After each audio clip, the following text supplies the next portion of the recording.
একদিকে পুরো পৃথিবী, আরেক দিকে আমার মা। আমি আমার মাকেই বেছে নিব। একদিকে বউ, আরেক দিকে আমার মা। আমি আমার মার ভালোবাসাকেই প্রাধান্য দিব।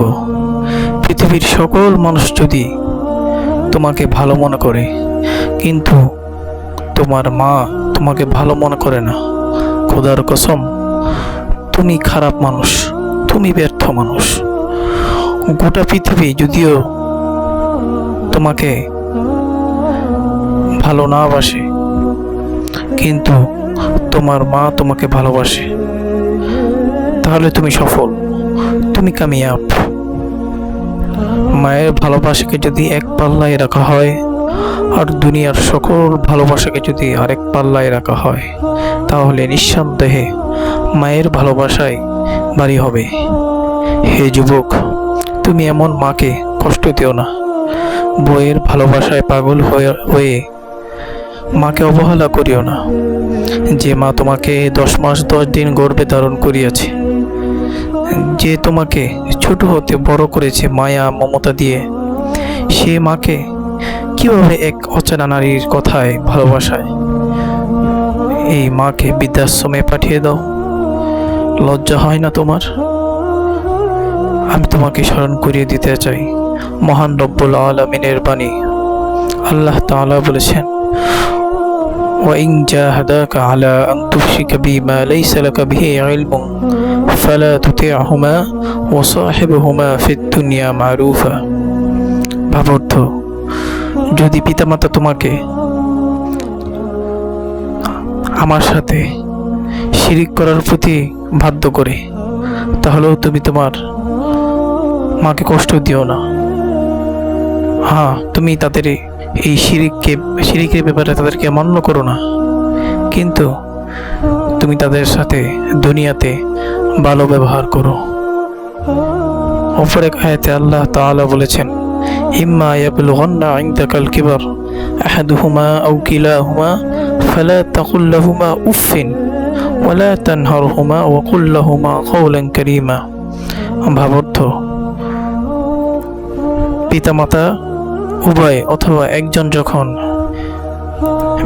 বৃদ্ধ অবস্থায় উপনীত হয়, ফালা তাকুল লাহুমা উফিন, তুমি তাদেরকে উফও বলো না, উফ শব্দ উচ্চারণ করো না তাদের ব্যাপারে। ওয়ালা তানহারহুমা, তাদেরকে ধমক দিও না। ওয়া কুল লাহুমা কাওলান কারীমা, বরং তাদের সাথে সম্মানজনক কথা বলো। ওয়াফিদ লাহুমা জানাহাল যুল মিনার রাহমাহ ওয়াকুর রব্বিরহামহুমা কামা রাব্বায়ানি সগীরা। তাদের সামনে, ভাবার্থ, তাদের সামনে বিনয়ের রহমতের ডানা বিছিয়ে দাও এবং তাদের জন্য দোয়া করে বলো, রব্বিরহামহুমা কামা রাব্বায়ানি সগীরা। হে আমার রব, হে আমার প্রতিপালক, আপনি তাদের উপর রহম করুন, দয়ার আচরণ করুন, যেমনইভাবে তারা আমাকে ছোট অবস্থায় লালন পালন করেছে, আমার প্রতি দয়া করেছে। হে যুবক, মা বাবার মনে কষ্ট দিও না। যদি তাদেরকে কষ্ট দাও এবং দুনিয়া হতে তাদের থেকে ক্ষমা না নাও, খোদার কসম তুমি ধ্বংস হবে, তোমার দুনিয়া ও আখিরাত বরবাদ হবে। তাই তোমাকে বলছি, সময় থাকতে পিতামাতার খেদমত করো, তাদের সাথে ভালো আচরণ করো। বইয়ের মিথ্যা কথায়, বইয়ের সত্য কথায়, যে কোনো অবস্থায় মাকে কষ্ট দিও না। নিজেরা ধৈর্য ধরো, বউকে ধৈর্য ধরার কথা বলো, কিন্তু মাকে কষ্ট দিও না। আল্লাহ তাআলা তোমাদেরকে ভালোবাসবেন।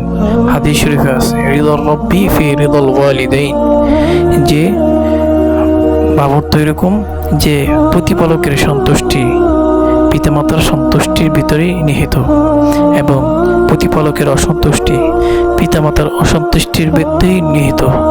সুতরাং তুমি প্রতিপালকের সন্তুষ্টি চাও নাকি প্রতিপালকের অসন্তুষ্টি চাও, এটা তোমার ব্যাপার।